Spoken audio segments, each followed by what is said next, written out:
Welcome, Monsters fans, to another edition of Monsters OT, presented by University Hospital Sports Medicine here on Bally Sports Great Lakes. Tony Brown here with you, and we've got a jam-packed show this time around. Of course, a little bit later on, we'll take a look at our Monsters Memories segment and flash back to one of the most memorable games I've ever seen in my time with the Monsters. Also, we will check in with former Monsters broadcaster, current Florida Panthers radio voice Doug Plagans, as we get a sneak peek of the Monsters iView podcast presented by Prop Swap. We'll also have our Prop Swap interview coming up here in just a few minutes, but as always, we'd like to begin the show with headlines.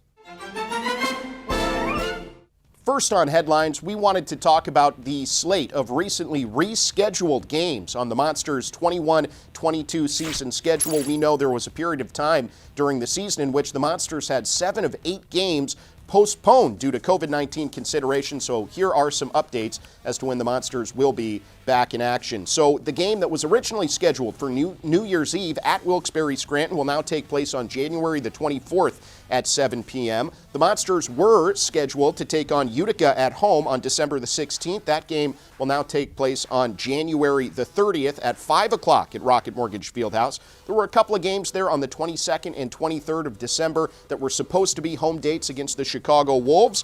Those games will now take place on February the 8th and March the 29th at 7 p.m. respectively. Also, there was a tail end of that earlier would-be road trip to Wilkes-Barre Scranton that would have happened on the 1st of January. That game now scheduled for March the 9th at 7 at Wilkes-Barre Scranton against the Penguins. And finally, the Monsters originally slated to head to Lehigh Valley on the 29th of December to play the Phantoms. That game will now be the last game in the regular season schedule all the way on the 27th of April at 7 p.m.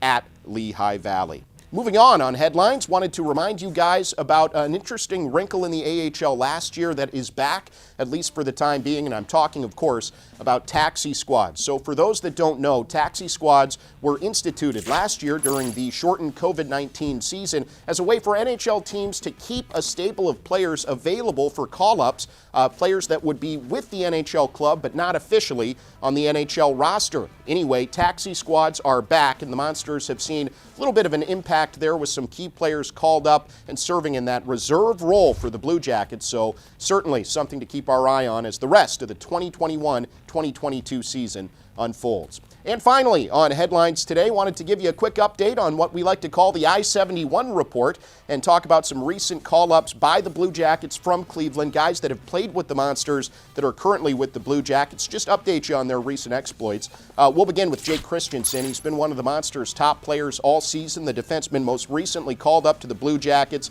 on the 17th of January. He's now appeared in 3 games for Columbus, so his NHL career is off and rolling, and that's always a fun thing to see. Also, Daniil Tarasov was recalled. The highly touted young goaltender had a lot of success with Cleveland to start the year, went up to Columbus on the 26th of December, and unfortunately, after playing really well in his first 4 NHL appearances of his career, went 0-2, but a 2.40 goals against, .937 save percentage. Unfortunately, Daniil was injured, so he is currently on the shelf and with the Blue Jackets for the time being. Also, can't forget about Liam Foudy. He's an impact player for the Monsters, among the team's leading scorers when he's been with Cleveland this year, but he was called up to the taxi squad on the 5th of January, and he's gotten into 1 game for the Blue Jackets so far. But as always, great to see that I-71 pipeline bearing fruit again this season, with Monsters players heading to Columbus and living their NHL dreams. Well, that's it for headlines. We'll take a break. When we come back, plenty more on Monsters OT, so stay with us. We're presented by University Hospital Sports Medicine here on Bally Sports Great Lakes.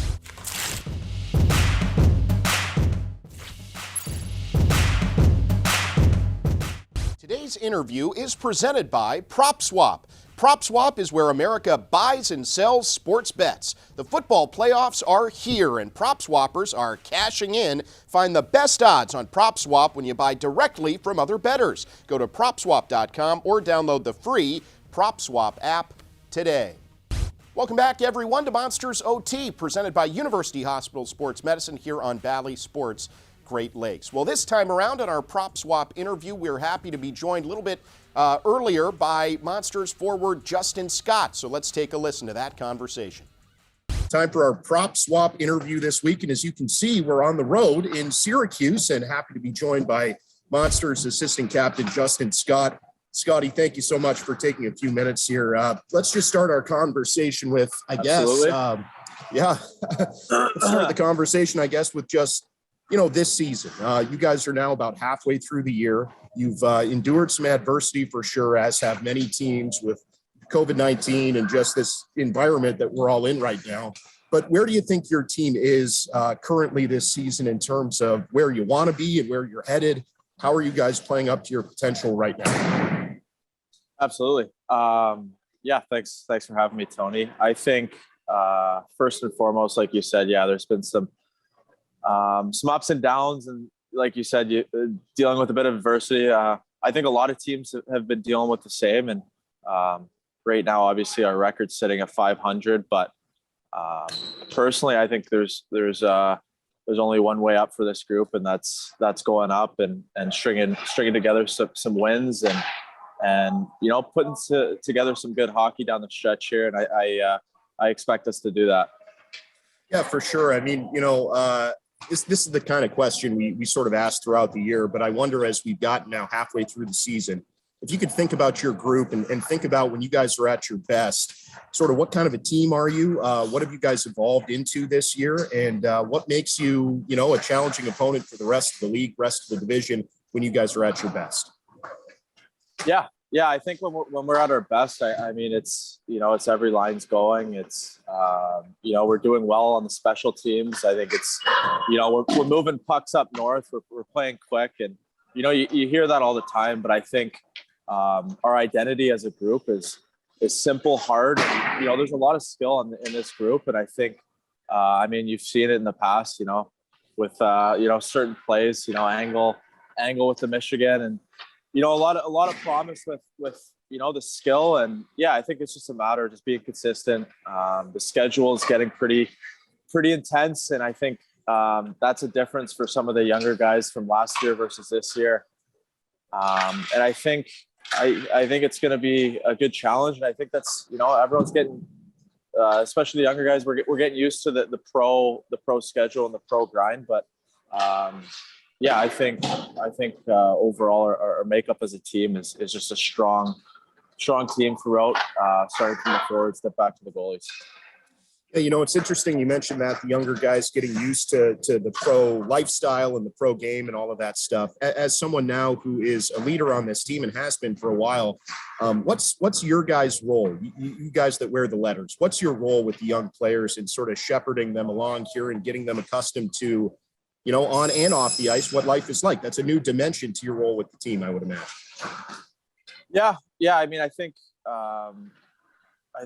first and foremost, everyone kind of leads in their own way. I'm not going to go out of my way and, be over the top with anyone. But if I see one of the younger guys, maybe just in a bit of a funk, or anyone on the team, it doesn't matter if they're a rookie or not. It's just, it's about building and about getting better. It's a long season. I mean, we still have more than half of our season ahead of us. So I think that's a big dimension. And I think that the younger guys are taking, they're understanding and they're working at it. And same with the whole group. Like I said, we're sitting at 500, but as a team, I think we can be a lot better, and more than half the season. So, we're staying positive and we're looking to go on a run.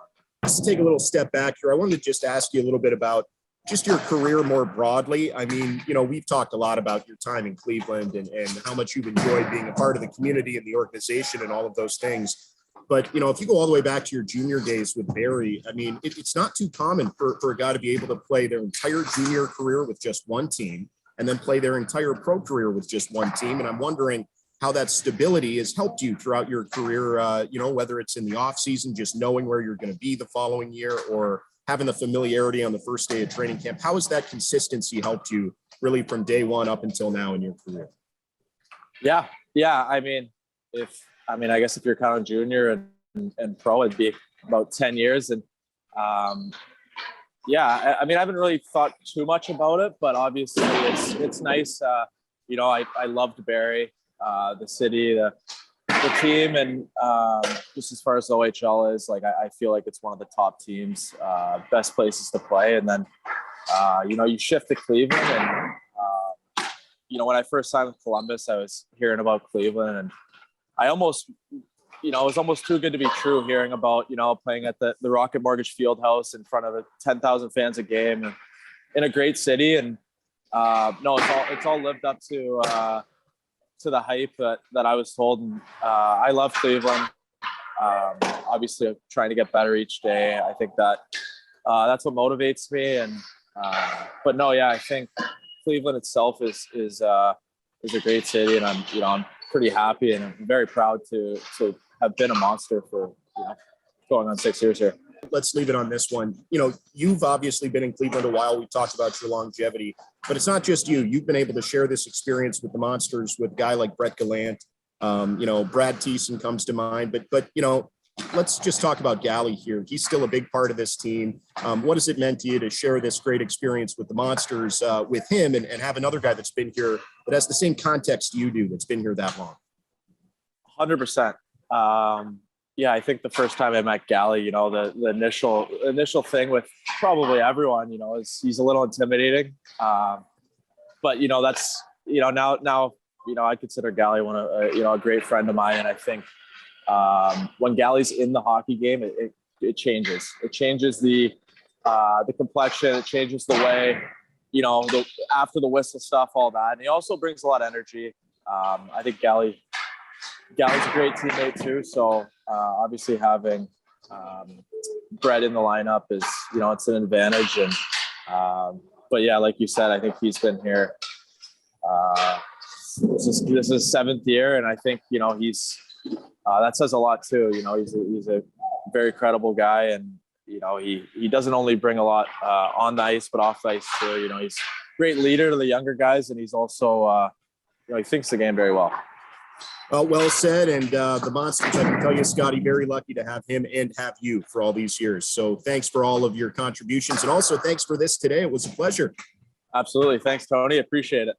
All right, that is Justin Scott. With that, we'll take a break. When we come back, more Monsters OT presented by University Hospital Sports Medicine here on Valley Sports Great Lakes.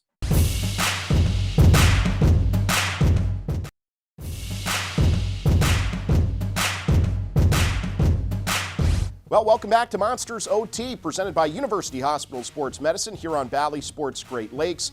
We've got a really great treat for you today. It's a sneak peek at a recent episode of the Monsters Eye View podcast, which is presented by Prop Swap. Nicole Del Villano and I were joined by former Monsters broadcaster and current radio voice of the NHL's Florida Panthers, my predecessor with the Monsters, Doug Plagans. So let's take a listen in to the Monsters Eye View podcast featuring Doug Plagans.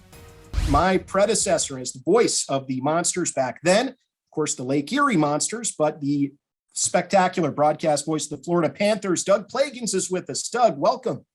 Thanks for having me. Thanks for having me very much, Tony, Nicole. This is something that as soon as it was brought to my attention, I knew I couldn't wait to get on here and be able to chat back with the folks in Cleveland. So yeah, thanks again for having me. Oh, great stuff, man. Appreciate you making the time. Well, let's just start with your current position with the Florida Panthers. Of course, having a fantastic season down there in South Florida are the Panthers. But right now in the hockey world, it seems like almost every team is dealing with some sort of impact.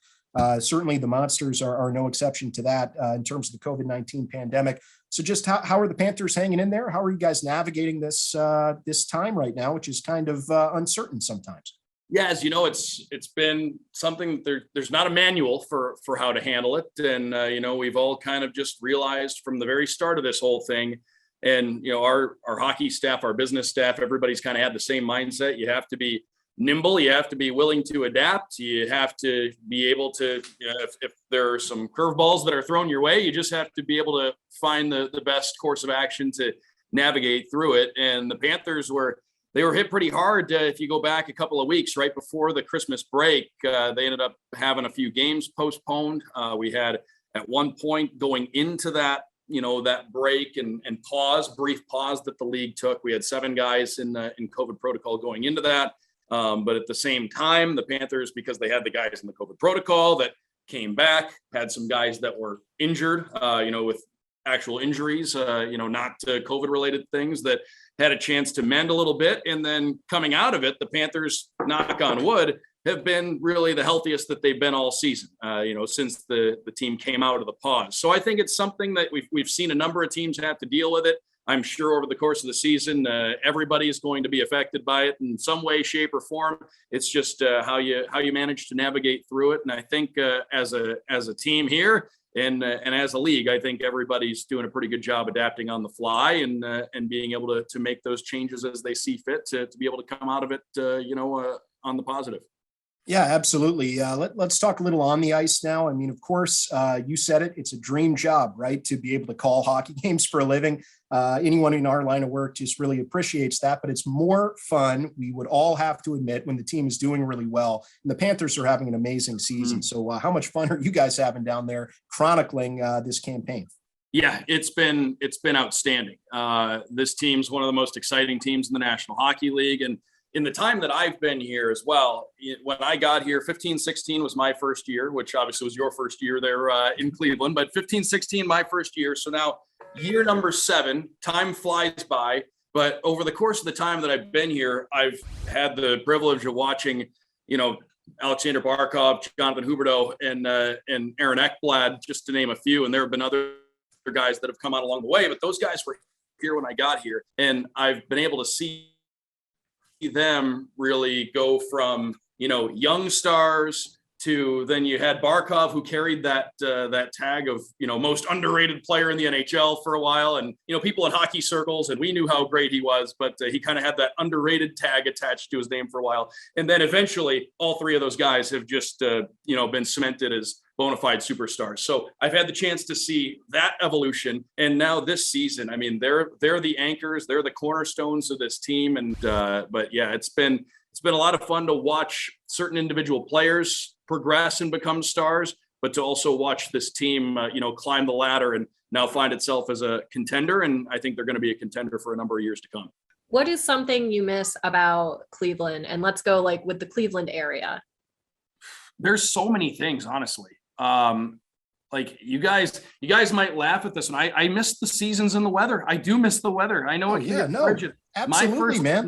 My last couple of seasons in Cleveland, it got to be 15 below zero on multiple occasions. And I love the sunshine and I love it. Believe me, it is so convenient when you don't have to melt ice off your car and stuff like that. You can just walk outside in shorts all year round. You don't have to think about what you're going to wear. That's great, but the seasons were cool too. So definitely cherish those seasons that you guys have in Cleveland. I miss all the great places to eat.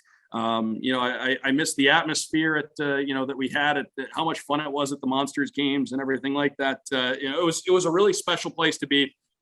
But getting back to what I said right off the top, I miss the people that I got to see on a daily basis there. So that those are just some of the things that stand out. But it's a special place there in Cleveland. Not a day went by, and I can speak for whether it was players that were sent down. People enjoyed their time in Cleveland. Everybody liked being there. We all knew that we were very fortunate to be able to work for a sports team in a sports city like Cleveland. That was something that we all thought about every single day. And I'm sure all of you who are there still think about, it's a special place. And I hope everybody knows that, all the great fans there, everybody who lives up there, people are proud to be from Cleveland. And for those of us that weren't native Clevelanders, we were proud to be able to be in Cleveland for the time that we were there. I've loved everywhere I've worked, but the fans have just been so fantastic in Cleveland, supportive, passionate, dedicated, devoted to the game, and knowledgeable too. So let's just wrap it up maybe with your quick word back to the fans in Cleveland that I know were so supportive of you during your time with the Monsters. Thanks to the fans. Like I said, right from the beginning, I was there 4 years, and it was, 4 of the best year. I knew at the time that was going to be one of the best times of my whole career was there in Cleveland, and the fans that were there, and they were a huge part of it. So huge thanks to all the Cleveland fans. I know I still hear from a number of folks on Twitter occasionally that chime in, and it just means the world that they still remember me there. So yeah, it's just it was a special place. It meant so much to my career to be there. Meant so much to me as a person to have spent time there. And one of these days I got to make a trip back because I miss the place. Hey, man, you're welcome anytime. Thank you so much. That is the radio voice, the NHL's Florida Panthers, former Monsters voice. Follow him on Twitter at Doug Plagans. The great Doug Plagans, thank you so much, man, for joining us today and carving out some time on the Monsters Eye View podcast. Tony, Nicole, thanks very much for having me, and happy to hop on anytime.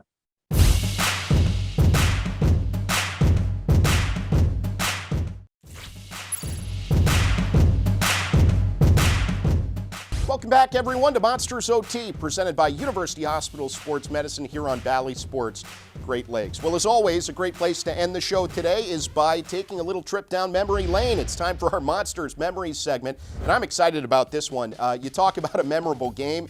This was it. Way back on the 19th of February in 2016. So this was, in that Calder Cup season for the Monsters, a hugely memorable clash against the San Antonio Rampage, a 4-3 Monsters overtime win. Why was it memorable? Well, when was the last time that you saw two fights between two sets of elite enforcers start the game? Just 2 minutes into the contest, which was between Cleveland and the Columbus Blue Jackets prospects, and San Antonio, who had their roster stocked with former Monsters who were with the Colorado Avalanche organization, the previous affiliate. This was the first year of the Blue Jackets affiliation with Cleveland. So all these familiar faces from multiple seasons in Monsters uniforms were back in a Rampage sweater. And to start the game, Brett Gallant, a fan favorite enforcer here, fought Patrick Bordelot, who kind of had that role for the Monsters prior to Galley's arrival in Cleveland. Those two guys fought, and then immediately after that, Oleg Yavenko for Cleveland and Dan Maggio,